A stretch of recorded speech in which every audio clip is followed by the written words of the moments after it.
బ్రెస్ట్ని ఎప్పుడు ఇట్లా నొక్కి చూసుకోకూడదు. మీకు అది బాగా అర్థం కావాలంటే నేను మసాజీ మీద డెమో చేస్తాను మీకు. ఓకేనా? ఇది ఎస్జీ మా మానిక్యూర్.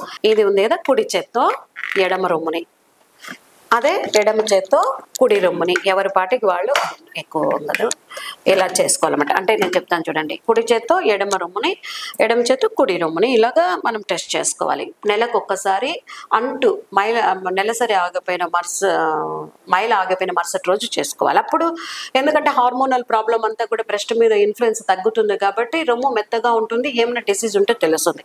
పరీక్ష అంటే ఎట్లాగంటే ఇలా పెట్టి ఇలా రొమ్ముని నొక్కకూడదు, ఇలా గడ్డలాగా చూడకూడదు, ఇది తప్పు. ఇలా నొక్కుకోవడం తప్పు. అలా కాకుండా అరిచేతి ఉంది కదండి, ఈ 3 వేళ్ళు ఉన్నాయి కదా, ఈ 3 వేళ్ళ బెడ్ పామార్ ఆస్పెక్ట్ అంటారు. దీంతో 3 వేలతో ఒక రొమ్ముని ఒక గోడ గడియారం లాగా ఊహించుకోవాలి. ఊహించుకొని ఈ వేళ్ళతో ఇలాగ సర్కిల్గా ఆల్ అరౌండ్ ఇలా 3 times నొక్కినామంటే మనకి ఏదైనా గడ్డగా కానీ ఎత్తుగా కానీ లోపల ఏదైనా నొప్పిగా కానీ మనకు తెలిసిపోతుంది. అలాగే ఒక సర్కిల్ అయింది, మళ్ళీ లోపల భాగం, మళ్ళీ ఇలా లోపల భాగం, మళ్ళీ లోపల భాగం, అట్లా మొనల వరకు అన్ని దగ్గర ఇట్లా రౌండ్స్గా ఇలా టెస్ట్ చేసుకోవాలి. ఈ మొనలు చనులు ఉన్నాయి కదా, వీటి దగ్గర చను మొనల దగ్గర కూడా ఇలాగ ఒకసారి చూసుకోవాలి. ఈ చేత్తో ఈ బ్రష్ని, ఆ చేత్తో ఈ బ్రష్ని చూసుకోవాలి. అలాగే చంకల్లో కూడా, చంక కొంచెము మనం పరీక్ష చేసుకునేటప్పుడు కొంచెం ఇలా పెట్టుకొని ఈ బ్రష్తో ఇది ఉంది కదా కొంచెం యాంగిల్ ఉండాలి, యాంగిల్ పెట్టుకొని ఇట్లా చూసుకోవాలన్నమాట. ఇటువైపు 4 వైపులా, పైన కింద ఈ పక్క ఒక రూమ్ కి 4 గోడలు ఉంటాయి, ఎలాగ టెస్ట్ చేసుకుంటాం అలా. అక్కడ ఏమవుతుందంటే గోళీలాగా లింఫ్ నోడ్స్ ఉంటాయి, ఒక చిన్న గడ్డల్లాగా లింఫ్ నోడ్స్ అంటారు వాటిని. అంటే వాళ్ళకి తెలియకనే వచ్చినట్టు చూసుకుంటే తెలుస్తాయి, ఇట్లా రోల్ చేసి చూసుకుంటే తెలుస్తాయి అనమాట. ఈడ క్యాన్సర్ ఉంటే ఇక్కడ మీకు గడ్డలు గట్టి ఉంటుంది, దాన్ని నెగ్లెక్ట్ చేయకూడదు. గడ్డలైనా ఇంకేదైనా వస్తాయి మేడం, గడ్డల్లాగా చిన్న గోళీలుగా ఉంటాయి అనమాట, అవి చూసుకోవాలి.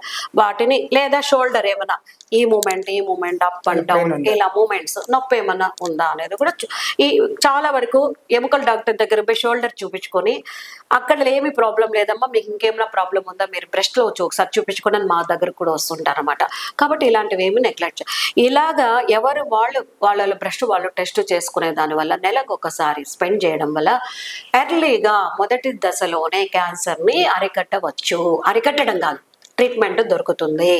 అలాంటివి ఎస్పెషల్లీ వాళ్ళ ఫ్యామిలీలో ఎవరికైనా అక్కలకి చెల్లెలకి అమ్మమ్మకి అట్లా ఉన్న వాళ్ళు రిస్క్ ఫ్యాక్టర్స్, వాళ్ళు ఇంకా జాగ్రత్తగా ఉండాలి. 35 ఏళ్ళు పైబడిన వాళ్ళందరూ కూడా నెలకు ఒక్కసారి పరీక్ష చేసుకోవాలి. ఇప్పుడు మీకు వెంటనే ఒక డౌట్ రావాలా, ఆ డౌట్ ఏంటంటే, థ్యాంక్ యూ సుజీ, ఆ డౌట్ ఏమంటే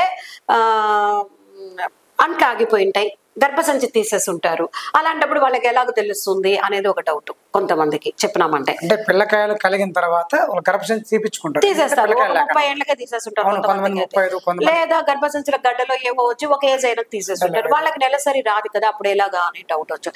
వాళ్ళు ఏమంటే ఇప్పుడు మనము ఒక ఆదివారం అనో, నెలలో ఒక ఆదివారం, ఫస్ట్ ఆదివారం, మొదటి ఆదివారం అనో, లేకపోతే సంత రోజనో అలా ఒక రోజు గుర్తు పెట్టుకోవాలి వాళ్ళు. ఇప్పుడు మన ఆరోగ్యం గురించి మనము శ్రద్ధ తీసుకోవడానికి, ఇప్పుడు ఎప్పుడో జాతర వస్తుంది, తిరుపతి జాతర అంటే మే నెల 16వ తేదీ ఎలా గుర్తుపెట్టుకుంటాం మనము అందరూ.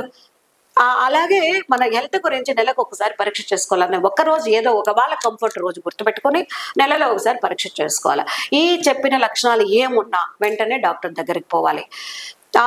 డాక్టర్ దగ్గరికి పోతే మనము దానికి తగిన పరీక్షలు చేసి వాళ్ళకి ఏముంది, ప్రతి ఒక్క గడ్డ ఇంకోటి గుర్తుపెట్టుకోవాల్సింది ఏమంటే ఇట్లాంటివి ఏమైనా చెప్పినాం అనుకో ప్రజల్లో ప్రతిదానికి అనుమానం సైకలాజికల్ గా బాధ భయం, చాలా మందికి చాలా అనుమానం.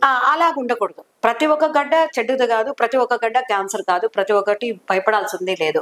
క్యాన్సర్ కూడా ఎంతో అడ్వాన్స్గా డిసీజెస్ కి ట్రీట్మెంట్ అంతా వచ్చిందనమాట. కాబట్టి మనం అంత వరీ అవ్వాల్సిన అవసరం. సెల్ఫ్ బ్రెస్ట్ ఎగ్జామినేషన్ ప్రతి ఒక్కరు తెలుసుకోవాలి, ప్రతి ఒక్కరు చేసుకోవాలి అనేది నా కోరిక.